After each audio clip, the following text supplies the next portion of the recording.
اعوذ باللہ من الشیطان الرجیم بسم اللہ الرحمن الرحیم۔ سورۃ التوبہ آیت نمبر 79 سے۔ الذین وہ لوگ یلمزون جو اعتراض کرتے ہیں،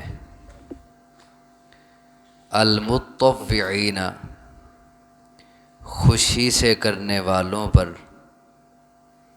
من المؤمنین ایمانداروں میں سے، فی الصدقات صدقات، والذین اور ان پر، لا یجدون جو نہیں پاتے، الا جہدہم مگر اپنی مشقت، فیسخرون منہم پس وہ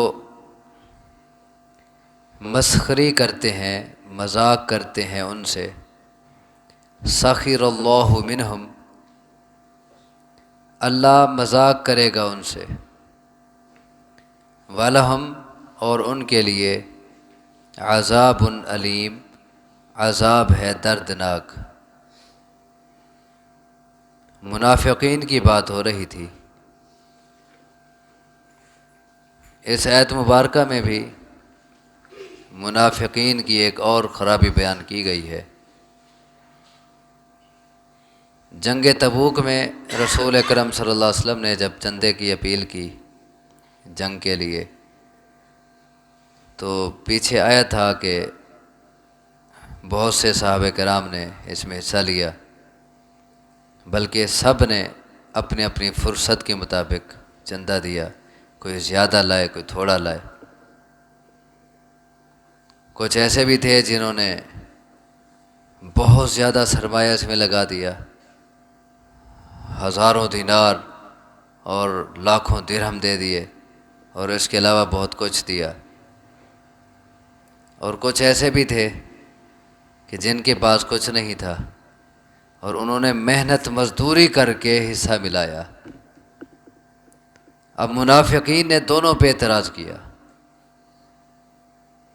جو لوگ بہت زیادہ خرچ کرنے والے تھے، انہیں کہا کہ یہ تو ریاکار ہیں، یہ تو بس ناموری چاہتے ہیں، اسی لیے اتنا سارا لگا رہے ہیں۔ اور جنہوں نے محنت مزدوری کر کے تھوڑا سا حصہ ملایا، ان پہ اعتراض یہ کیا بھلا اتنا کی اللہ کو کیا ضرورت ہے؟ تو اس کا ذکر اس آیت میں کیا گیا ہے۔ الذین یلمزون المطوعین من المؤمنین فی الصدقات، وہ لوگ جو اعتراض کرتے ہیں ان ایمانداروں پر بھی، المطوعین جو خوشی سے کرنے والے ہیں، فی الصدقات صدقات، جو ایماندار خوشی سے صدقہ کرنے والے ہیں۔ مطوعین تطوع کہتے ہیں نفلی عبادت کو، نفلی نماز کو صلاۃ التطوع کہہ دیتے ہیں۔ تو وہ لوگ جو اعتراض کرتے ہیں ان ایمانداروں پر جو اپنی خوشی سے صدقات کرنے والے ہیں، یعنی بہت زیادہ دینے والے ہیں، ان پر بھی اعتراض کرتے ہیں۔ کیا ان پر اعتراض کیا؟ کہا ھذا مراہ، یہ تو ریاکار ہے، یہ تو نام بری کے لیے اتنا دے رہا ہے۔ والذین لا یجدون الا جہدہم، اور ان پر بھی اعتراض کرتے ہیں جو نہیں پاتے مگر اپنی مشقت سے کچھ نہ کچھ دے دیتے ہیں، خود کو تنگی ہوتی ہے۔ مثلا ایک صحابی تھے ابو عقیل رضی اللہ تعالیٰ عنہ، ان کے پاس کچھ نہیں تھا۔ جب جنگ تبوک میں رسول اکرم صلی اللہ علیہ وسلم نے صدقے کا حکم دیا، تو وہ ساری رات ایک یہودی کے کنویں سے پانی کھینچ کے وہ کھیتوں کو سیراب کرتے رہے، اور انہیں کوئی تھوڑا سا غلہ ملا، 1 سا 2.5 کلو ہوتا ہے تقریباً۔ انہوں نے وہی ساری رات محنت مزدوری کر کے وہی لا کر رسول اللہ صلی اللہ علیہ وسلم کے سامنے پیش کر دیا۔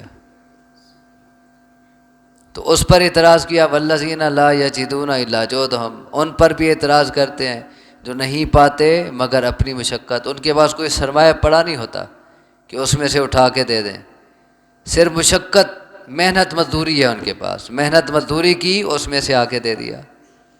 اب ان پر بھی اعتراض ہے، ان پر کیا اعتراض کیا کہ اللہ کو اس کی 1.5 کلو غلے کی کیا ضرورت ہے، اتنا لمبا سفر اور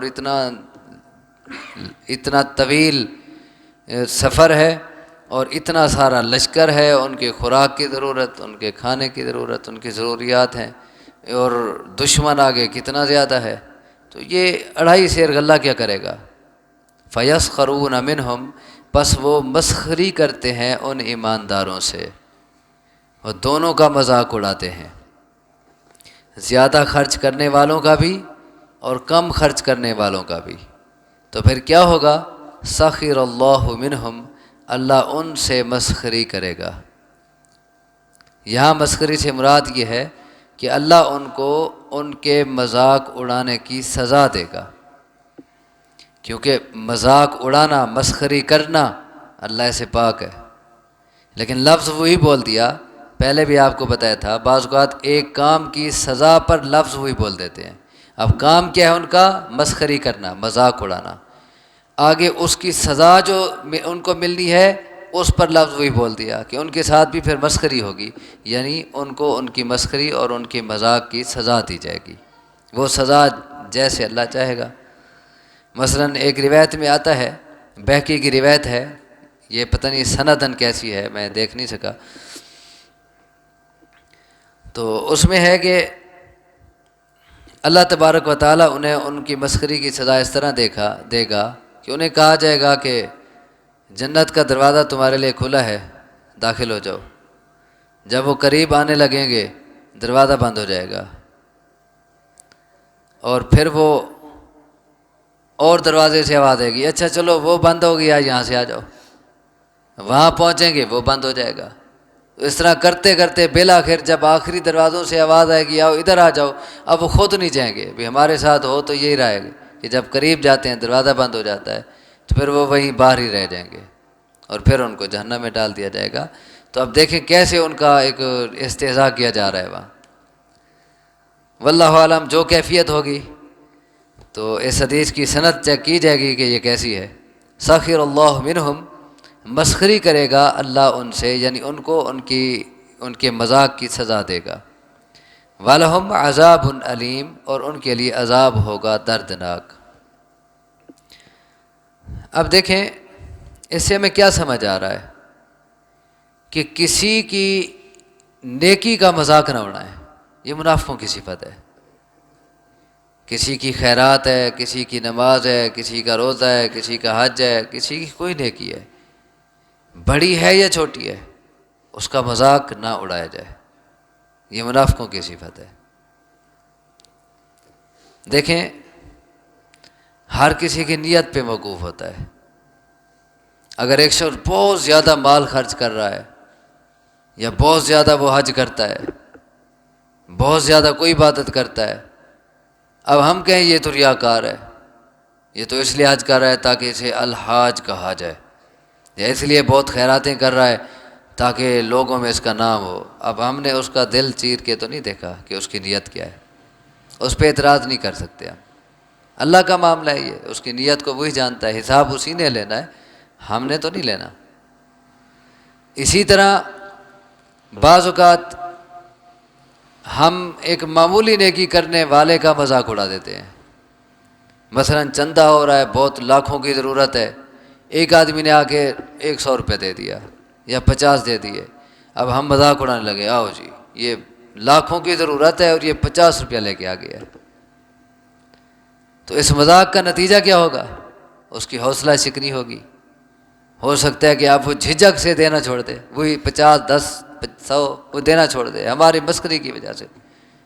اب اس کا جرم کس پہ آئے گا؟ حالانکہ اس کی نیت پتہ نہیں کیا ہے۔ اللہ تبارک و تعالیٰ مقدار کو نہیں دیکھتا، وہ دل کے جذبات کو دیکھتا ہے۔ اللہ کے ہاں مقدار کی کوئی اہمیت نہیں، دل کی نیت کی اہمیت ہے، دل کے جذبات کی اہمیت ہے۔ ایک شخص محنت مزدوری کرتا ہے، اب وہ تھوڑا دے سکتا ہے، پتہ نہیں کیسے جذبے سے وہ دے رہا ہے، تو اس کا وہ تھوڑا دیا ہوا محنت مزدوری سے ان لاکھوں اور کروڑوں سے زیادہ ہے جو کوئی سرمایہ دار آدمی دے دے۔ سنن نسائی میں روایت ہے، رسول اکرم صلی اللہ علیہ وسلم نے ایک دن فرمایا سبق درہم مئۃ الف، ایک درہم 1,00,000 سے بڑھ گیا، آگے نکل گیا۔ لوگوں نے پوچھا کیفا، وہ کیسے؟ آپ نے فرمایا کہ ایک شخص کے پاس صرف 2 درہم تھے، اس نے ایک آ کے دے دیا، اور دوسرے شخص کے پاس مال کا ایک کمرہ، ایک خزانہ بھرا ہوا تھا، اس نے اس کی ایک جانب سے 1,00,000 روپیہ اٹھایا، اس کو پورے کمرے خزانے سے ایک کونے سے 1,00,000 روپیہ اٹھایا آگے دے دیا۔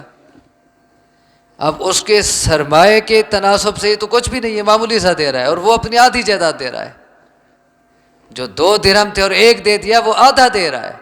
اللہ یہ دیکھتا ہے کہ یہ کس نیت سے، کس جذبے سے، کن حالات میں دے رہا ہے، تو اس 1 درہم کا ثواب ان 1,00,000 درہم سے زیادہ ہے۔ تو اللہ دل کے جذبات کو دیکھتا ہے، حالات کو دیکھتا ہے، تو اسی لیے کسی معمولی سے معمولی نیکی کا بھی مذاق نہ اڑایا جائے۔ لا تحقرن من المعروف شیئا او کما قال، کہ نیکی میں سے معمولی نیکی کو بھی حقیر نہ جانو، یعنی کسی نیکی کو یہ سمجھ کے نہ چھوڑ دو کہ یہ تو معمولی ہے، یہ کیا کرنی ہے، یا ہم یہ کریں لوگ کیا کہیں گے، یہ اتنا سا لایا بس نہیں۔ جو نیکی ہے تم اپنی نیت صاف رکھو، نیکی کر دو، معمولی کیوں نہ ہو سکتا ہے اسی ایک معمولی نیکی کی وجہ سے، جسے تم معمولی سمجھ رہے ہو، تمہارا نیکی کا پلڑا قیامت کے دن بھاری ہو جائے، اسی ایک ذرے کی وجہ سے۔ وہاں تو معمولی ذرے بھی، من یعمل مثقال ذرۃ خیرا یرہ، کہ ایک ذرہ برابر بھی خیر ہے سامنے آ جائے گی۔ وہاں تو بال برابر بھی اور بال سے زیادہ باریک بھی نیکی آنی ہے، ہو سکتا ہے اسی معمولی نیکی کی وجہ سے نیکیوں کا پلڑا بھاری ہو جائے۔ اسی لیے کسی نیکی کو معمولی سمجھ کے چھوڑنا دو، اور نہ ہی کوئی کسی کا مذاق اڑائے اس بنا پہ، یہ منافقوں کی صفت ہے۔ آگے فرمائے استغفر لہم او لا تستغفر لہم، آپ بخشش مانگیں ان کے لیے یا نہ بخشش مانگیں ان کے لیے۔ ان تستغفر لہم 70 مرۃ، اگر آپ بخشش مانگیں ان کے لیے 70 مرتبہ، فلن یغفر اللہ لہم، پس ہرگز نہیں بخشے گا اللہ ان کو۔ آپ 70 مرتبہ بھی بخشش طلب کریں نا، اللہ نے انہیں معاف نہیں کرنا۔ کیوں؟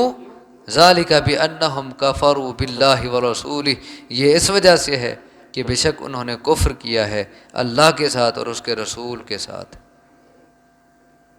واللہ لا یہدی القوم الفاسقین، اور اللہ نافرمان قوم کو ہدایت نہیں دیتا، چونکہ وہ دل میں کافر ہیں، اللہ اور اس کے رسول کے ساتھ انہوں نے کفر کیا ہے، اور کافر اور مشرک کی بخشش نہیں ہے۔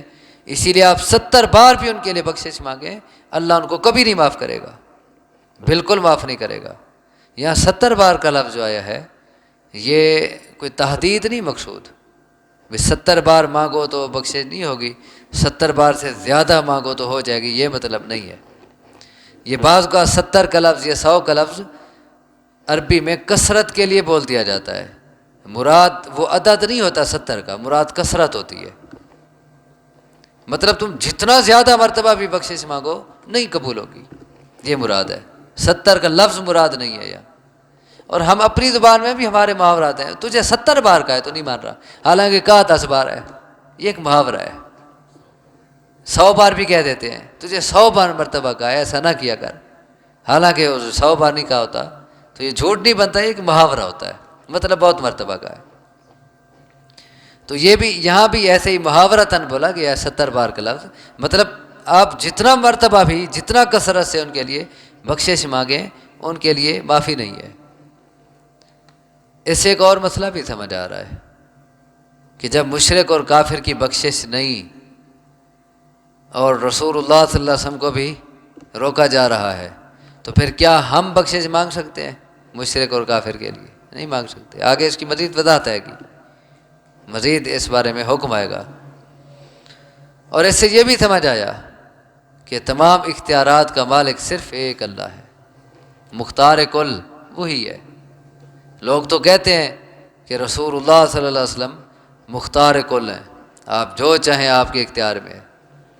اگر آپ کے اختیار میں ہوتا تو پھر آپ تو ایک بار کہتے ہیں اللہ معاف کر دے، اللہ معاف کر دیتا، لیکن ادھر 70 مرتبہ کا آپ سفارش کریں اللہ کے آگے، اے اللہ ان کو معاف کر دے، معاف کر دے۔ اور آپ نے اپنی طرف سے پہلے کوشش کی بھی تھی۔ عبداللہ بن ابی منافق جب مرا تھا، آپ صلی اللہ علیہ وسلم نے اپنی قمیص اسے پہنانے کے لیے دی تھی، برکت کے لیے قمیص۔